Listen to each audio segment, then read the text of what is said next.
सुनिए ना, जवाब नहीं दे रहे, सुनिए ना, मैं कह रहा हूँ ईमानदारी से जांच कराइए, ईमानदारी से जांच कराइए, सुन लीजिए, ईमानदारी से जांच कराइए।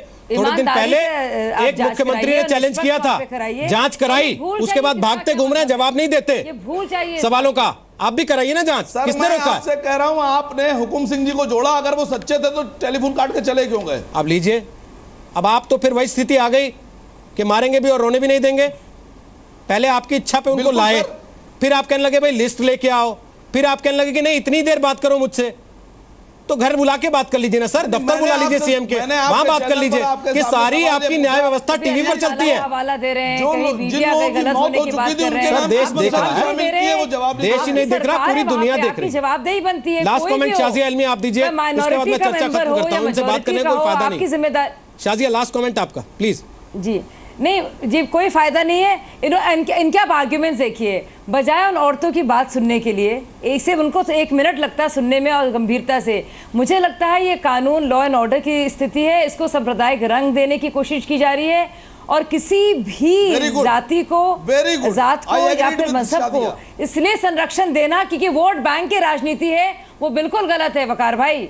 और आप अल्लाह ताला का भी हवाला दे रहे हैं, आप मीडिया को भी बुरा कह रहे हैं और रमजान के महीने में झूठ भी बोल रहे हैं, और तो ये गलत बात आपसे आपने कहा तो आप बिल्कुल तो आप ये कर रहे हैं ऐसा। और अगर आप संरक्षण क्यों दे रहे हैं ऐसे लोगों को, तो यही मैं समझाना चाह रहा था रोहित सरदना जी को, तो वो भी तो आपके अंदर आता है ना, उसमें भी निष्पक्ष जांच है, तो गंभीरता से निष्पक्ष तरीके से सुनना चाहिए इन कंप्लेंट्स को जो कि इन औरतों की है, जो इन महिलाओं की जो कंप्लेंट सुनना चाहिए। हो सकता है वो उनके साथ बुरा हो रहा हो, ज्यादती हो रहा हो, आपकी जवाबदेही बनती है सबके तरफ। करेंगे इस पर। आप सिर्फ इसलिए प्रोटेक्शन दे रहे हैं क्योंकि आपको लगता है कि आपके माइनॉरिटी वोट की पॉलिटिक्स में कोई हानि ना हो, लेकिन कोई फर्क नहीं पड़ेगा इससे। ये आपकी गलत राजनीति है और गलत सोच है। जिम्मेदारी उत्तर प्रदेश में सबके तहफ्फुज़ की जिम्मेदारी जनाब बिल्कुल, तो उसमें पर है।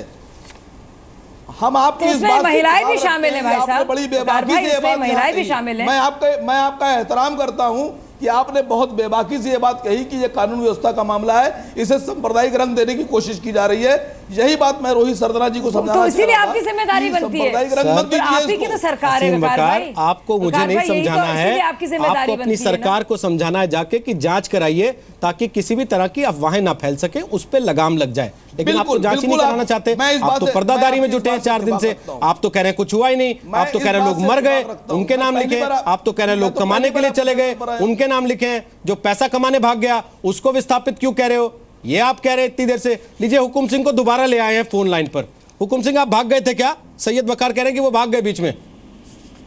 हेलो जी, आप भाग गए थे क्या फोन काट के? वो कह रहे हैं फोन काट के बैठा हूँ, हेलो हेलो कर रहा हूँ, मेरे पास आवाज नहीं आ रही जी। सैयद साहब बात कर लीजिए सीधे उनसे, क्या सवाल है आपके मन में? बात कर लेते, बिल्कुल बिल्कुल, मुझे खुशी होगी। हुकुम सिंह जी वकार साहब, मैं एहतराम से गुजारिश कर रहा हूं आपसे कि साहब ये जो लिस्ट आपने जारी की है इसमें 98 में जो लोगों की मौत हो गई उनके भी नाम आपने लिख दिए, जिनकी 99 में मौत हो गई उनके नाम लिख दिए, जो 2000 में चला गया उसके भी नाम आपने लिख दिए, जो 2002 में दिल्ली शिफ्ट हो गया उसका भी नाम आपने लिख दिया है। तो ये आपने किस मंशा से लिस्ट जारी की है? मैं आपको हकीकत बताऊं, ये लिस्ट मैंने जारी की सही समझ के की, आज भी सही समझ के कह रहा हूँ। और जिन लोगों की सूचना के आधार पर आप लोग ये आरोप लगा रहे हैं ना, आप सोचते हैं आप पटवारी को भेज के, सिपाही को भेज के हमको डरा लोगे क्या? आपको सिपाही की सूचना, जिनको आपने दबा के रखा हुआ, पटवारी की सूचना, और वो घर घर जाकर के वहां आतंक फैला रहे हैं, उस सूचना पे आप हमें बता रहे हैं मेरी सूचना ये लिस्ट सही नहीं है, गलत है। अरे आप उनसे लिस्ट जारी कराइए, लोगों की लिस्ट जारी कराइए जिन पर उनको एतराज है, फिर मैं आपको सबूत भी दूंगा, साबित भी कर दूंगा, और आप ही को दूंगा बकार भाई, मैं आप ही को दूंगा, मीडिया बाद में है।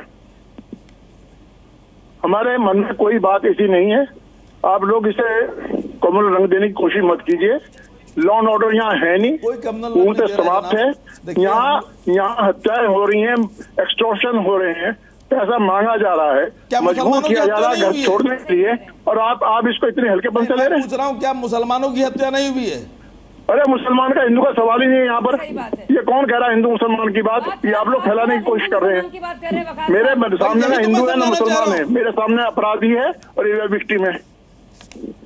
बस हिंदू मुसलमान कहाँ से आ गया भाई? इसको सांप्रदायिक रंग मत दीजिए, इसको सांप्रदायिक रंग आप मत दीजिए, मैं आपसे गुजारिश कर रहा हूँ, कॉमनल रंग मत दीजिए इसको। तो आप देंगे?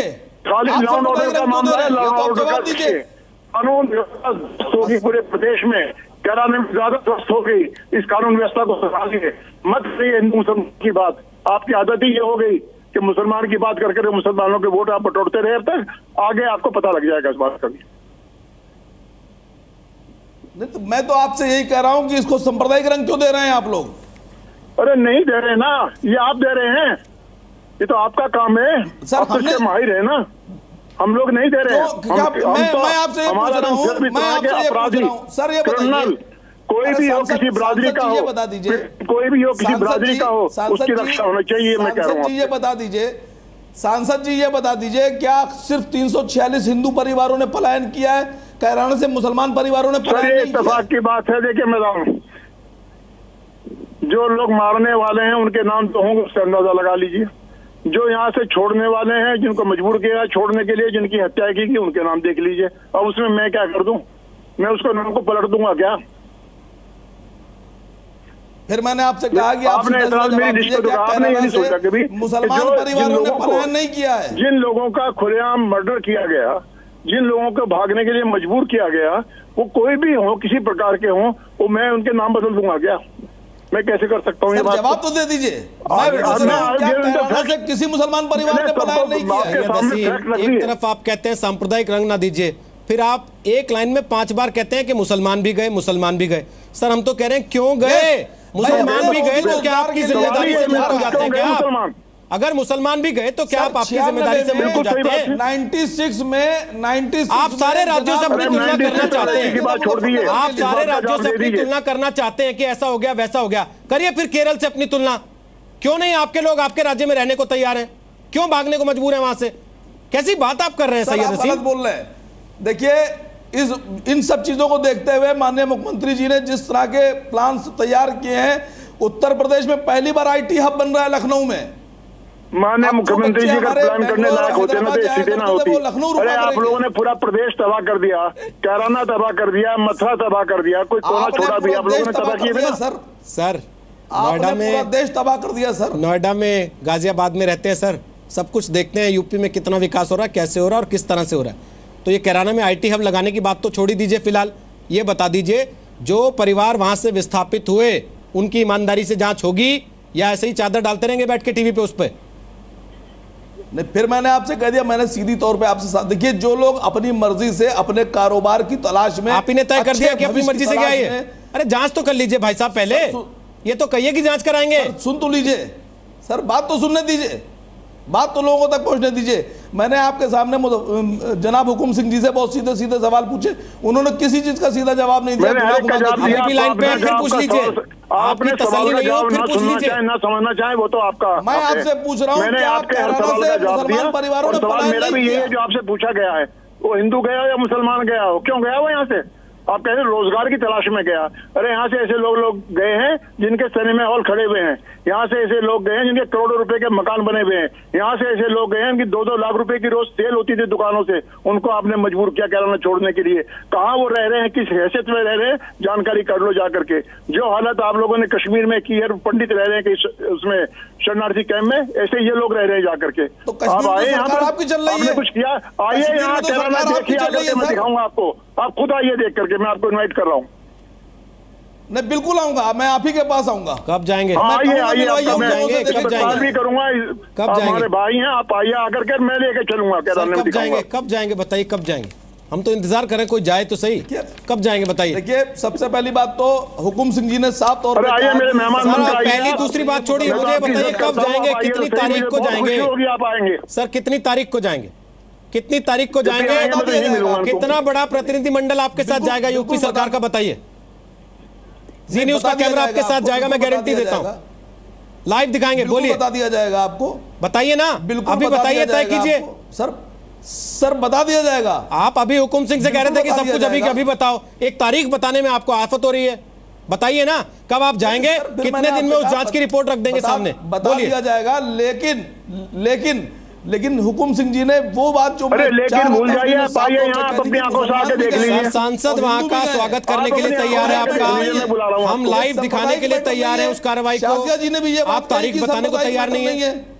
मैं आप तारीख तो बताइए, मैं आपसे मुस्लिम भाइयों के घर वहां पर भी आपको ले जाऊंगा, सांप्रदायिक रंग घटना में वहां पर भी आपको ले जाऊंगा। अरे भाई इसमें संप्रदाय कहां से आ गया? आप जाएंगे, हुकुम सिंह आपका स्वागत करेंगे, हम टीवी पर दिखाएंगे, इसमें सांप्रदायिक रंग कहां से आ गया?